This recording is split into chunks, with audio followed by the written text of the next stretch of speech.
Nada es igual después de la poesía, este verso de Macedo, de Juan Carlos Macedo, el médico poeta, es el verso que abre esta sección de poesía que nos gusta tener cada tanto en el programa, lo más seguido que podamos, y por suerte se edita mucha poesía. Pero debo confesar que aquí esta charla tiene además un condimento muy especial. Pedro Silva, el periodista Pedro Silva, quien nos está visitando, porque presentó anoche un libro de poesía de su autoría, me hizo caer la ficha de que nos conocemos hace 45 años. 45 años, es mucho tiempo. Y debo confesarles también que yo he aprendido muchísimo al lado de Pedro Silva. Lo estimo, lo quiero mucho. Por suerte, además, generacionalmente continúa en la familia el periodismo, cosa que me pone muy contento también.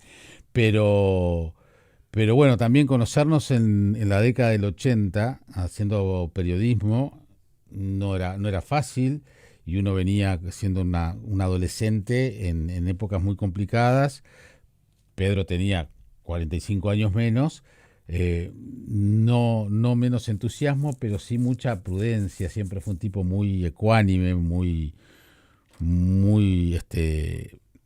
justo, y debo confesarte, Pedro, que te agradezco todo lo que aprendí al lado tuyo, pero también esa forma de entender muchas cosas cuando uno a veces le sale el malón para querer decir cosas o reaccionar.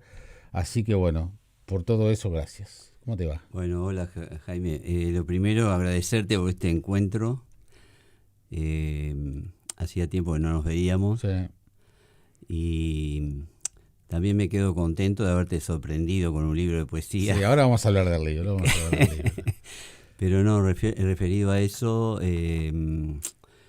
fue una época difícil, como tú decís, pero también muy linda, donde tú me decís 40 años, 45 años para atrás, y yo decía, trabajamos en lugares que no llegamos a fin de mes, pero nos gustan.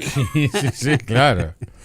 Y eso genera el periodismo en realidad, y esto demoró en entenderlo la familia. Me acuerdo una pequeña anécdota. Me habían llamado del diario La República cuando estaba por salir, Fasano, y yo tenía un espía ahí que era nada menos que nuestro amigo común Omar Priego Gadea, el gran Omar, que había llegado del exilio hacía poco, y como había sido esa época previa a 1973, trabajando, Fasano le había pedido una mano para orientar, para instalarse acá de vuelta. Y entonces le digo, Omar estaba trabajando con nosotros en la revista Z del PGP, y le digo, Omar, ¿no me podés averiguar a ver para qué me quiere Fasano? Porque uno se aburguesa enseguida con los puestos, claro, ¿viste? Que tiene. Yo era jefe también de redacción del semanario Aquí, porque Tomás Lin se había ido full time para el semanario Búsqueda y me habían dejado a mí. Entonces me dice, Omar, te averigüé aquello un día. Y le digo, ¿para qué me quiere? Te quiere como jefe de política, pero me enteré que enseguida te lleva a la mesa de redacción. Vos hacés lo que quieras, pero ahí se terminó la familia. Es así, es complicado. Esta profesión es complicada. Y por eso llama la atención. No, pero lo que hablábamos antes de salir al aire, de la sorpresa de mucha gente que, mirá, Pedro Silva, el periodista, con un libro de poesía, que después, viendo la solapa del libro, no es el primero. Pero cómo compatibilizar esa cosa del periodismo absorbente. Lo nuestro es vocacional, entonces ya sabemos que no dejamos de ser periodistas, no es on-off, o nos desenchufan y a otra cosa. Hay gente que le resulta más fácil poder desenchufarse, otra gente quizás no, pero ¿cómo compatibilizás vos esa cabeza, por un lado periodística, del rigor, de lo concreto, de esto, lo otro, a una cosa tan introspectiva, tan personal, tan íntima, tan individual como la poesía? Claro, y en cierta manera también irreal. Además, como decía Saramago en una poesía muy linda, no me hablen de realidades. Claro. Porque uno tiene la imaginación, es decir, están las dos teorías, el poeta perceptivo y el imaginativo. Pero si vas a escribir sobre el ser humano, podés volar también, ¿no? Tú sabes que el segundo libro de poesía lo saqué antes de empezar el periodismo, en 1978, porque Nancy Bacello, que era la directora, fue la directora hasta que faltó. Adorada. Sí, adorada. Nos habíamos hecho muy amigos, porque yo frecuentaba la feria, fue un amor a primera vista recorriendo la feria. Ya estaban en Rivera y en Rivera Boulevard. Precioso lugar ahí. Y me dice, voy a hacer un stand para escritores jóvenes, ¿te animás a armar un libro de poesía tuyo? Y armé el segundo libro, que se llama Vendrás conmigo, para diciembre del 78. Hice un stand al lado de la carpa del teatro, y éramos 4 escritores jóvenes, que ni me acuerdo de los nombres, porque los 4 éramos desconocidos. Me acordaba de mi nombre solo. ¿No estaba Hugo Fontana en esa barra? Hubo en esa barra, sí, porque mis inicios poéticos, digamos, fueron con toda la barra de Ediciones de Uno y claro, porque Hugo empezó siendo poeta. Sí, claro, y Ediciones de La Balanza. Uh-huh. Ahí yo tuve un pequeño fracaso que me enseñó muchas cosas. Llevé un manojo de poemas a Rolando Fayet, que era el editor. Sí, claro. Trabajaba en el BPS, me dice, llévaselos allá. Toda esa barra de Macachín, que tiene ahora su propia Yagurú, se ha especializado en poesía. Bueno, Hugo Fontana, Bardanca, estaba Eduardo Espina, que después trabajó con nosotros en periodismo y se fue a Estados Unidos. Bueno, una playa de jóvenes ahí que vagábamos por la ciudad vieja con nuestros poemas, y nunca me los publicó ni me los devolvió. Pero claro, yo ya tenía mis copias. Entonces armé más o menos con eso y hice ese libro, y nos ubica allí al lado del teatro, y yo era el fondo, ¿no? Yo digo, ¿quién nos va a comprar un libro acá? Yo me acuerdo que precisaba vender 60 libros para rescatar el pago a la imprenta, como es tradicional. Sí, claro, no llegaste. No, llegué, sí. Muy bien. Tanto llegamos, yo ya estaba casado, que después nos volvíamos al Prado en taxi y nos comíamos antes un chorizo al pan y una coca con el sobrante de los libros. Bueno, menos mal. Bueno, vieron que la poesía da para comer. Da para comer. Pero capaz no, pero ¿sabés por qué nos vendíamos? Porque Antonio D'Avesí, el director de Guambi, el Ledo y todo eso, me había sugerido, porque imprimimos en su imprenta CBA, que pusiera mi foto de la contratapa. Entonces, y vos después en el stand ponés un libro para arriba y otro dado vuelta. Para que vea que la gente mira que yo, que no me conocían ni en el barrio a veces, me miraban los que hacían la cola, media hora de cola para entrar al teatro con su entradita. Claro. Y estaban parados al lado del stand. Pasaban por el stand y me miraban. Ustedes, sí, soy yo. Y me lo compraban por 10 pesos. Pedro, capaz que era muy común, a mí me pasó también, capaz que era muy común que la puerta de entrada para, no hablando del tema del periodismo, pero sí de la parte más personal, más creativa, por el lado de la escritura, la poesía era la puerta de entrada, no digo más fácil, pero sí quizás la más a mano, aunque después te pegaras 1000 revolcones. No sé, me da la sensación, porque ¿por qué poesía y no te dio por escribir cuentos? Bueno, te cuento el origen brevemente, pero antes te respondo a la pregunta anterior. Cuando empecé el periodismo se me armó lío con la poesía. Claro. Pero no te entiendo. O sea, tengo 6 cajas de hojas amarillas escritas en la vieja Olivetti letera. Seguí escribiendo y tengo dentro de esas cajas las libretas que usaba como periodista para tomar notas en las notas, hacer mis agendas, etcétera, que las compro y las sigo comprando en Gandulia, las de espiral y tapa dura, porque muchas veces tenés que ir a una conferencia de prensa, tenía que ir o a entrevistar a alguien. A mí no me gustaba mucho grabar porque me había enseñado Tomás Lin que el periodista toma y después tiene que tener su propia estilo. Tomás no nos dejaba grabar. Y ver qué camisa, qué color la camisa, si el ministro estaba contento o no, etcétera. Sí. Y ahí tengo lleno de poemas, porque cuando viajaba por el diario, fíjate, hice un viaje a China que me duró no sé cuánto, salí el domingo y llegué el martes, a Moscú a una feria también, porque fui editor de Agro el último tiempo, y yo escribía versos, ideas, cosas. Bueno, fue todo subterráneo. Pero el origen... No por pudor, entonces. No.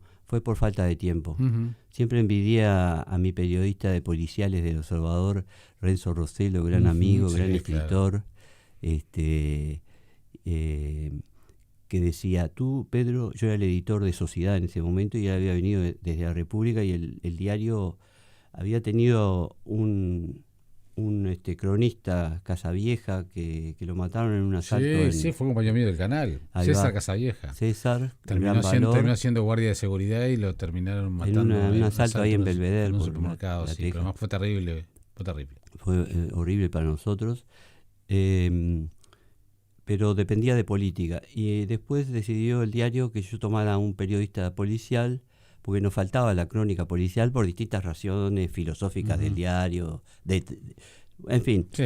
Eh, y lo llamé a Renzo, lo trajeron, ¿no?, al diario, hacemos la entrevista y después, ¿tú qué decís de que el periodismo te absorbe? Yo trabajaba las 24 horas porque a veces dormía pensando en el mañana y es muy frustrante en el diario porque tú terminás de luchar todo un día o más por titular, por tener buenas noticias y al otro día tenés todas las páginas en blanco. Ujú, exacto. Tenés que empezar de vuelta. Exactamente. Y la forma de Exactamente. trabajar nuestra en El Observador, que después se fue contagiando, porque yo tuve un pequeño pasaje por el país, después volví al Observador y ya estaba más o menos instaurado de hacer menú, agenda propia, investigar, seguir las noticias, etcétera. Nos demandaba mucho tiempo, Ah, sí. reuniones matinales y salíamos de madrugada de vuelta para casa. Además, fuiste durante muchos años el periodista de cierre del Observador. Sí, Entonces, fui editor de cierre. eras el último que se iba. Sí, era el que tenía que... Una vez me acosté a las 4 de la mañana porque hubo un cortocircuito en la impresora Apolo donde imprimíamos el diario y ya estábamos averiguando con colegas qué rotativa nos servía para las chapas nuestras, o sea, el gancho que va en el Ujú. rodillo, porque el diario tenía que salir sí o sí. Y estás con esa espada de Damocles. El Sí, diario claro. tiene que estar en el kiosco al otro día sí o sí. Sí, sí, sí, sin duda. Entonces, Pero bueno, y... no, te decía de Sí. Renzo, que me dijo un día, yo le digo, mañana de mañana podés cubrir no sé qué. Le digo, Pedro, yo si querés me quedo contigo hasta que termines el diario y nos vamos juntos. Pero de mañana no atiendo a nadie porque yo escribo. Él tiene las novelas policiales, tiene su personaje. Sí, claro. Bueno, y en cierta medida en esos años lo envidiaba un poco que yo no podía tener las mañanas para escribir poesía o prosa. Intenté a través de historias periodísticas que cubrí, sobre todo en Sociedad, de hacer cuentos cortos o algo, y el que me puso la lápida definitiva fue César Aguiar, que un día entra, nosotros nos conocíamos del Prado, del fútbol, etcétera, gran hincha de Wander, y salgo a saludarlo ahí al hall del diario, y me dice, ¿qué andas? ¿Estás escribiendo? ¿Seguís escribiendo? Le digo, mira, estoy tratando de hacer unos cuentos, y me mira y me dice, dejate de prosa que vos sos poeta. Dios. Bueno, pero mirá vos, así que sos poeta. Ahí Bueno, va. vamos a ver, le pedí a una persona que me contara algo de vos y eligió, Isabel de la Fuente eligió esta forma de decirlo. Lágrimas. Me quiero beber tus lágrimas, le dijo. El hombre lloraba bajo la ducha, las aguas se confundían, la sal sumaba otros sabores, otros. El hombre tenía que borrar esa cara, que apagar esa imagen. Debía ir al trabajo sin llanto, sin recuerdo, sin nada. En el café, mientras le contaba esto, los ojos se le llenaron de lágrimas y quedaron ahí, quietos, sin llorar. Contame eso, esa sensación, le dijo. Contame la lágrima, la abuela sin memoria, hecha una extraña en la que quiere mirarse y no. Y esa fue la palabra, la que trajo la idea, el pensar en ese momento que ahora se evade de fechas posibles. Hay solo un cálculo, grosso modo, una cantidad de años que se marcan por otro hecho, una muerte, una boda, algo, un retazo de vida que se pierde, una abuela sin memoria, con ojos de nada en un banco de piedra, una piedra en el zapato por siempre, el corazón, la piedra, los ojos, sin color.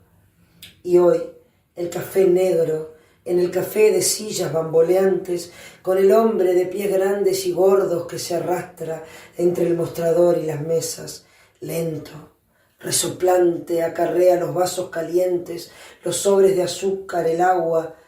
Quiero que me cuentes la lágrima, le dijo.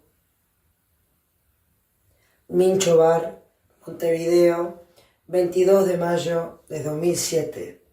Salud, Pedro, en recuerdo de aquellos días de taller en el Mincho Bar y en la satisfacción de seguir caminando los caminos de la poesía juntos. Gracias, un honor para mí que me hayas elegido y que podamos seguir compartiendo el verso, el poema, la vida. Un abrazo. Actriz, poeta, docente Isabel de la Fuente. ¿Qué me conturce? No deja de maravillarme Isabel desde que nos conocimos. Viste que ella tiene una vez al mes de Caramelos y Pimientos. Sí, este claro. año está cumpliendo 30 años. Uh-huh. Y yo creo que voy solamente para que vuelva para volver a escuchar, que vuelva a recitar en portugués o en español esa poesía maravillosa. Y anoche en la presentación, porque yo le pedí si me hacía el prefacio y le puso las fieras de los poemas, donde yo creo que capaz que exagero, ni mi madre me conoce tanto como Isabel en este plano de la literatura y de la poesía, porque hablando de alguien que soy yo, me ha pintado de cuerpo entero. Ese prólogo. Este texto que me lo mandó a las 4:30 de la mañana. Bueno, la dejé en el Palacio Salvo a medianoche anoche, sí. Y me fui. Me lo mandó 4:30 de la mañana. Cuando lo leo me impresionó y me dice, este texto lo escribí después de una de nuestras clases. Pedro no sabe que existe este texto. No, me quedé congelado porque siempre bromeaba a ella cuando nos mandaba algún deber ahí en el Mincho, que para mí era un escape Claro. de la redacción del diario, sacar la cabeza. Fueron las primeras intentonas de decir, no me puede aplastar el periodismo, Sí, claro. esta vocación poética o de escritura. Pero siendo vocacional del periodismo como sos, que eso es lo... Que me atrapó totalmente. Y además yo fui periodista contigo de semanario, ¿no? Uh-huh. Opción, la revista, Sí, sí. Aquí. Yo nunca trabajé en un diario, por ejemplo. Todo así. Después mi intención era irme a las agencias para escribir de todo. Uh-huh. Porque escribí desde una regata hasta un consejo de ministros. Me tocó cubrir la creación del Mercosur en Paraguay en el 90. Y no tuve más que licencia. Y un día me buscan y era para un diario nuevo, que era El Observador, en octubre. En realidad me buscaron en agosto del 91. Y Antonio Avesí, le digo, Antonio, ¿qué hago? Dejo todo y me meto en un diario que no sé ni quién lo hace, que me están llamando para integrar el equipo de política, o sigo yo era jefe de Guambia y tenía un piche, se llama el piche, es las suplencias de fin de semana Uh-huh. en France Press. Me dice, no, vos no podés no tener una experiencia de diario. Y fue lapidario eso. Sí. Le dije que sí. En diciembre renuncié a Guambia y en abril me pidieron el full time, el director del diario me pidió el full time y ya me nombró secretario de edición, me había nombrado en enero. Fui 2 meses de cronista parlamentario del diario y estuve en política y enseguida fui a la paliza de los cierres. Está bien. Pedro, Sí. vamos a... ¿Por qué ahora volver a publicar poesía? Bueno, como soy periodista, quiero responderte la pregunta Date, anterior. El origen de todo fue mi abuela. Mi abuela caminaba por su casa en el Prado, una casona en el Prado donde yo nací, recitando. 70 balcones hay en esta casa, 70 balcones y ninguna flor. Eso lo cuento en un pequeño texto en el libro Y un día me había encerrado allí porque me fui a examen, no sé en cuál, del liceo, y en lugar de mirar mis apuntes para dar el examen, miraba la biblioteca de mi abuela. Y encontré los 20 poemas de amor y la canción Desesperada de Neruda. Y me puse a leer eso y me puse a escribir. Y no paraba de escribir, tendría yo 16 años o 15, escrito. Y ese manojo de poesía se lo llevé a un amigo argentino que tenía un kiosco, había venido exiliado del Cordobazo. Y le digo, a ver qué te parece. Y a los tiempos me los devuelve y me dice, ¿y qué te pareció? Se ve que te gusta Neruda. O sea, Sí. influencia de mi abuela y de Neruda, y ya después no paré de escribir. Solamente que publiqué 2 libros y en el 78 no publiqué Está más, bien, o sea, hasta ahora. 47 años. ¿Y por qué ahora? Ahora porque colgué los botines del periodismo hace unos años.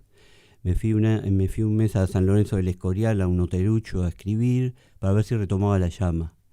Y tuve este libro, tengo este libro de 22 poemas, y te doy la primicia de que tengo otros 15 para un libro que se va a llamar Inhumanos, de tiempo que se publicará o no, pero ahora escribo y leo, escribo. Qué bueno. Estoy con mis nietos, voy a ser abuelo por tercera vez. Mira qué bueno. Disfruto, y como me dijo una amiga, tú ahora haz lo que quieras. Está muy bien, te lo mereces. Pero bueno, vamos a este libro. Son, bueno, como decías, 22 poemas. Básicamente son breves, lo que los hace muy intensos, Bueno, muy pensados.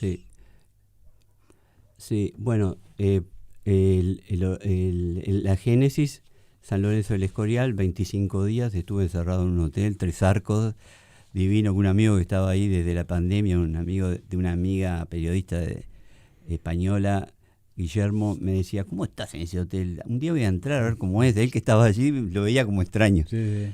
Me había hecho poner un escritorio con un balcón en la Sierra de Guadarrama y empecé a escribir.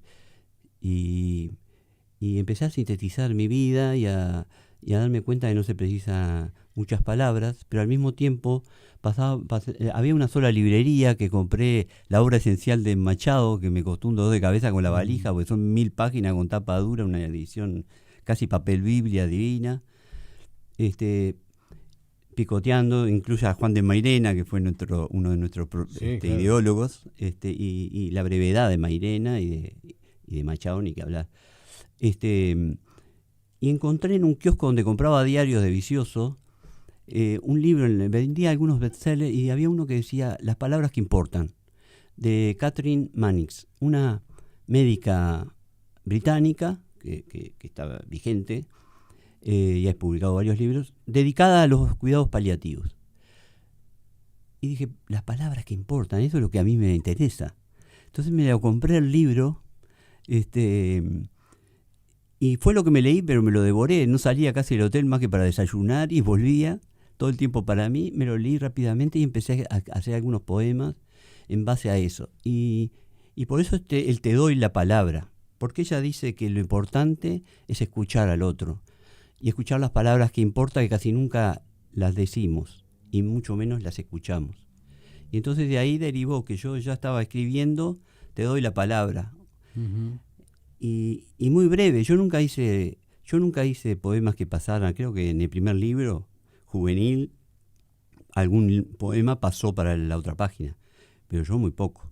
Y entonces, por ejemplo, tengo un poema en este libro dedicado a una amiga que dice, si un abrazo me sirve para sentirme vivo, para los abrazos que me hacen sentir vivo. Claro. Con eso alcanza. Claro, pero además, no te digo que suena contradictorio con el periodismo, porque también el periodismo, parte de la función de un editor es sacar lo que sobra y ser muy conciso y todo eso, pero también las palabras son necesarias para la descripción de la noticia, para que esté completa, que no falte nada. Entonces ahí como que puede haber, hoy yo recién le decía, acercas lo de la tensión entre una cosa y la otra. En vos no deja de haber una tensión. Por un lado, la necesidad a veces de describir en la vida periodística y la economía absoluta de palabras para decir las cosas más esenciales en muy pocas palabras. Sí. Hay poetas que mantienen toda una línea a lo largo de su vida de concreción, como por ejemplo Roberto Juarós, el poeta argentino, que sus 12 o 13 libros son poesía vertical. Sí. 1, 2, 3, 4. Y tiene una potencia brutal, y a lo largo de los años que lo fui conociendo desde la década del 70, me traje los primeros poesías verticales de Buenos Aires de él, uno de mis maestros. Pero últimamente, Circe Maya. Circe es una poeta tremenda. Y me acuerdo que en un libro que leí hace poco, el año pasado, o el otro, de una larga entrevista que le hizo María Teresa Andrueto, la sí. cordobesa, y hizo una recopilación después de su poesía y fue hablando con ella sobre su vida poética y eso. Le decía, porque ella tuvo 5 hijos y tuvo preso a su esposo unos años, creo que 3 o 4 años. Y ella era profesora en el liceo y tenía que atender a los 5 hijos, atender la casa, con todo lo que implica, que es bruto trabajo, y además atenta a su esposo, a llevarle cosas, y etcétera, etcétera. Entonces le pregunta a María Teresa, ¿y tú cuándo escribís? ¿De dónde sacás los temas? Si estás todo el día... Dice, yo muy sencillo, yo cuando estoy cocinando miro para afuera y ya estoy trabajando una idea. Y de noche tarde, cuando se durmió, la casa está toda en silencio, lo escribo. O sea, si querés, lugar y tiempo hay para hacerlo.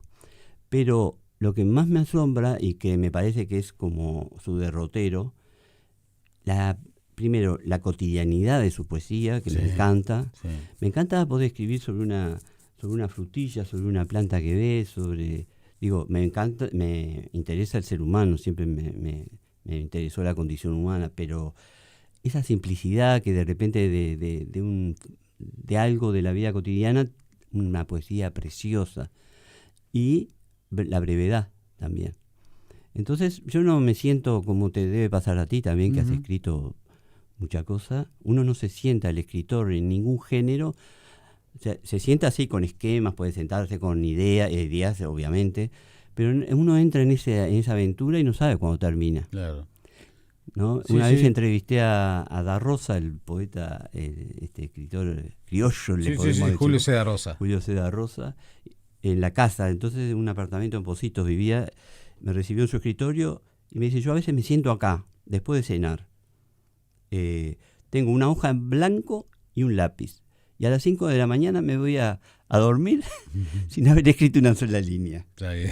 Sí. ¿No? Sí. Y hablando de Isabel y de mi abuela, en las clases de taller que ahí en el Mincho, me decían, no me cuentes lo que hacía tu abuela, la comida que hacía tu abuela. Contame el aroma de la cocina de tu abuela. Claro, está bien. Eso me quedó grabado. Sí. Entonces, ¿qué te quiero resumir? Que uno va buscando lo esencial. Está bien. ¿Y qué opinás cuando, capaz que no estás de acuerdo, cuando muchas veces se dice que la poesía en el mundo editorial es la Cenicienta?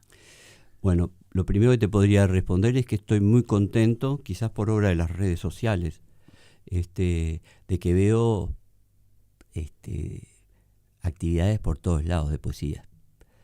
Mundiales poéticos, poesía aquí, allá, bueno, jornadas. Caramelos y Pimientos tiene 30 años, ¿no? Caramelos y Pimientos tiene una vigencia tremenda. Hay gente como Isabel y como otros. Tenemos también a esta poetisa que Ramos. Rosina Ramos. Rosina Ramos. Rosina Ramos. Exactamente, sí, la Maragata. Maragata, claro. Colega tuya, coterránea tuya, compañera tuya. Mi madre, ¿te acordás que era Maragata también? Claro, sí. Tenemos esa afinidad también. También, algo más que nos une. No, hay actividad. Pero, ¿qué pasa? Sí, se dice, pero yo, por ejemplo, hago este libro. Tenés que invertir, por más que consigas la mejor editorial, el que escribe tiene que poner. Y yo no estoy pensando en recuperarme nada. Al contrario, en casa dicen, no regales todos los libros. Pero es eso, que hay mucha vocación y también hay que ver, me decía uno de mis 3 hijos en un momento, papá, a mí no me interesa el dinero porque a vos nunca te importó la plata. Entonces son formas de vivir también, lo esencial, tener lo esencial y no acumular mucho. Y bueno, yo ya estoy ahora más que necesitado de ir ligero de equipaje, ¿no?